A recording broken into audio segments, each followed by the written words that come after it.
English stories. Belling the cat. Once upon a time in a big village, there lived a big family of rats in an old house. The rats were happy, except for one thing in their lives that blighted them, the crafty, wily cat who haunted the house, pacing up and down through day and night.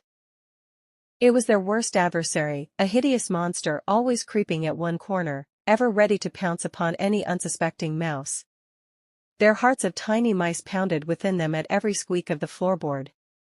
They seldom came out of their hiding places, and if at all they did, it was with utmost caution.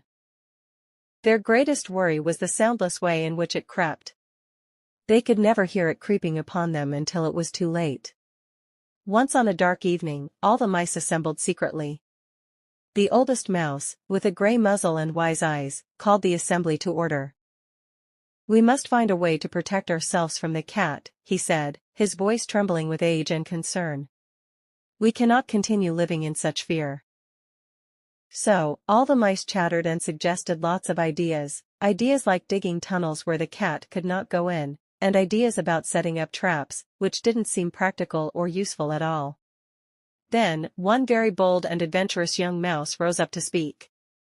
His eyes shone with the light of determination and hope.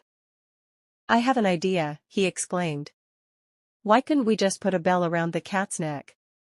Then we could always hear it coming and have time to get away." Silence fell in the room. The other mice looked from one to the other in awe. It was the most brilliant plan.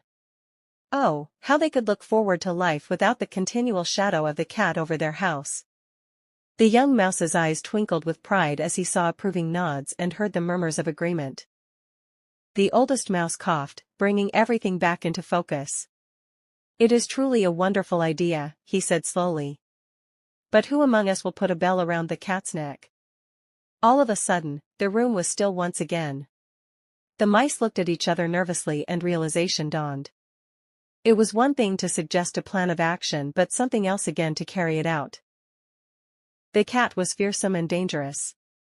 Coming up to it to put a bell around its neck was a task filled with peril. One by one, the mice shook their heads and took a step back. There was no one willing to volunteer for such a risky mission.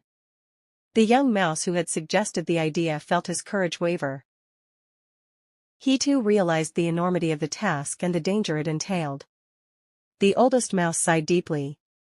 "We see now that it is easy to propose impossible remedies, but much harder to carry them out," he said. The meeting ended, and the mice dispersed, returning to their hiding places, still haunted by the silent, lurking threat of the cat. And so